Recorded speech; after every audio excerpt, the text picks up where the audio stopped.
मैंने धीरे धीरे आंखें खोली। पूछा, मैं कहाँ हूं?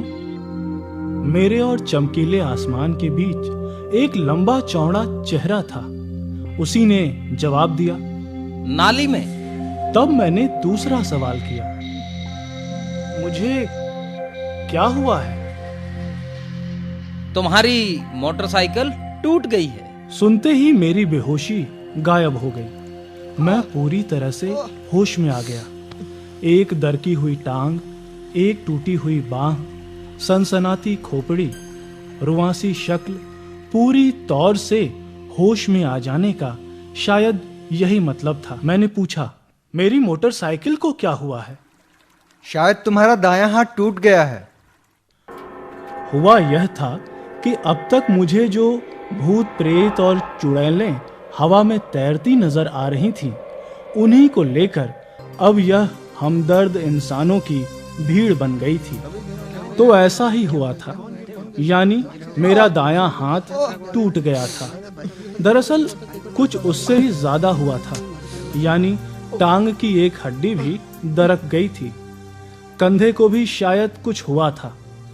सिर चकरा रहा था और गंदे पानी की एक नाली मुझ में थी।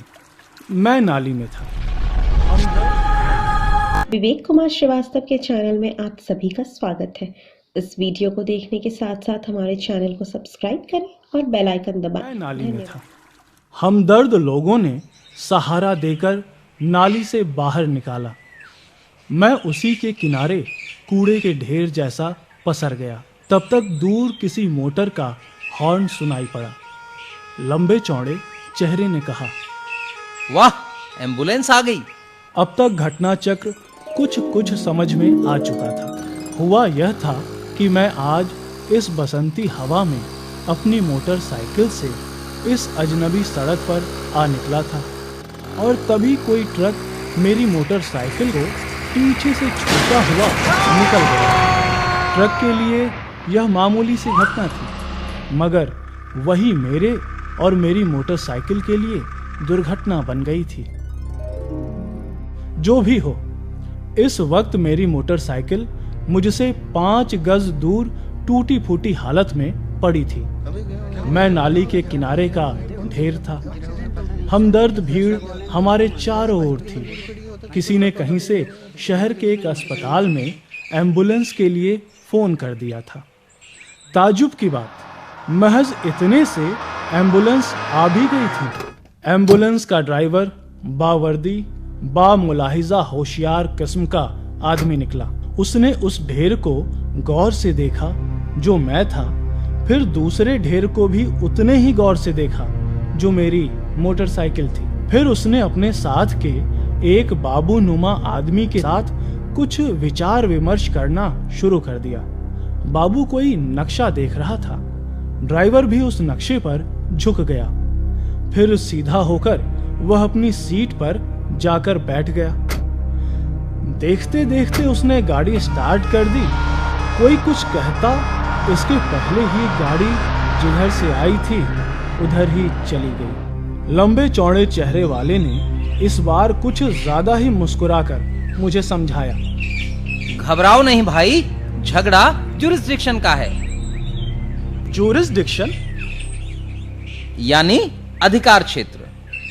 ड्राइवर कहता है कि आप जिस नाली में गिरे हैं वह प्रतापगढ़ जिले में है। एम्बुलेंस इलाहाबाद की है, वह प्रतापगढ़ नहीं जा सकती। आपको ले जाने के लिए प्रतापगढ़ वाली एम्बुलेंस को बुलाना चाहिए था। मैंने कराहते हुए कहा, भाई साहब, आप एक बैलगाड़ी का इंतजाम करा दें। उस पर मुझे और मेरी मोटरसाइकिल को लदवा कर प्रतापगढ़ भेज दीजिए। मैं वहीं का रहने वाला हूँ। आपको तो प्रतापगढ़ भेज सकता हूँ, पर भाई मोटरसाइकिल आपके साथ कैसे जा सकती है? क्यों भाई? इसलिए भाई कि तुम जिस नाली में पड़े हो वह तो प्रतापगढ़ में है, पर मोटरसाइकिल जहां पड़ी है वह जमीन इलाहाबाद जिले की है। मोटर बीमा वाले इलाहाबाद से आकर इसे ले जाएंगे। इसकी मरम्मत इलाहाबाद में होगी, आपकी प्रतापगढ़ में। मैं प्रतापगढ़ भी नहीं जा पाया। लंबे चौड़े चेहरे वाले आदमी का नाम भारत जी था। भारत जी मुझे अपने घर ले आए। घर नाली के पास ही था। आप इस वक्त प्रतापगढ़ जाने की हालत में नहीं हैं। आपका यहीं इलाज करा दूंगा। आपकी मोटरसाइकिल मैंने इलाहाबाद के बीमा ऑफिसर के हवाले कर दी है। आप यहीं रुककर तंदुरुस्ती बनाइए और आराम से मोटरसाइकिल का इंतजार कीजिए। चाय मिल सकती है? वे अकेले आदमी थे। उन्होंने मुझे रसोई घर का रास्ता बता दिया। कराहता, लुढ़कता, टटोलता हुआ मैं जब वहां जाकर अपनी चाय बनाने लगा तो ड्राइंग रूम में भारत जी की आवाज आई। एक प्याला चाय मेरे लिए भी बना लीजिएगा। प्याले झूठे पड़े हैं, पहले उन्हें साफ कर लेना। इसके बाद मेरे और भारत जी के रिश्ते साफ हो गए। उन्होंने जराह को बुलाकर मेरे जिस्म में कुछ खपच्चियां बंधवाई।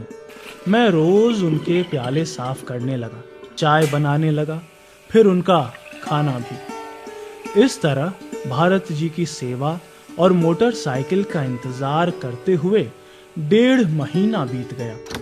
तब एक दिन इलाहाबाद का बीमा ऑफिसर मेरी मोटरसाइकिल के साथ प्रकट हुआ। गाड़ी का कायाकल्प हो चुका था। वह नई गाड़ी से भी ज्यादा नई लगती थी। कायाकल्प का खर्च बीमा वालों ने ही उठाया था। खर्च में कुछ फर्जी चीजें जोड़कर उन्होंने एक अच्छी खासी रकम नगद भी निकाल ली थी। उसका 2/3 मिस्त्री और बीमा अफसर में बंट चुका था। 1/3 मेरे और भारत जी के बीच बटा। मेरे सामने चमचमाती हुई मोटरसाइकिल थी। मुट्ठी में कड़कड़ाते नोटों का एहसास था। उससे मेरे कंधे का दर्द जाता रहा। हाथ की हड्डी 1 मिनट में जुड़ गई। टांग की घिसटन गायब हो गई। भारत जी ने मेरा कंधा थपथपाया। बीमा अफसर ने मुझे बधाई दी। एक व्याख्यान भी दिया। जब तक मैं इलाहाबाद में हूँ, आप प्रतापगढ़ के चक्कर में मत पड़िए। अगली बार दुर्घटना हो तो आप इलाहाबाद जिले में ही गिरिएगा।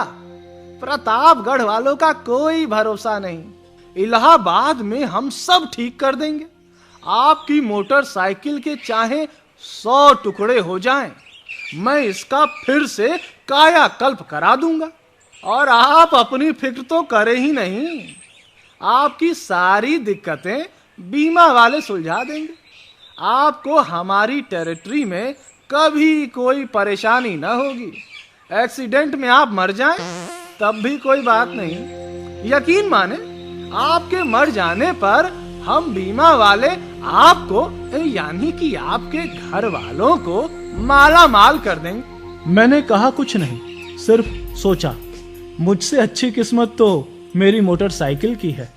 ऐसे ही और वीडियोस देखने के लिए हमारे वीडियो को लाइक करें, चैनल को सब्सक्राइब करें और बेल आइकन जरूर दबाएं।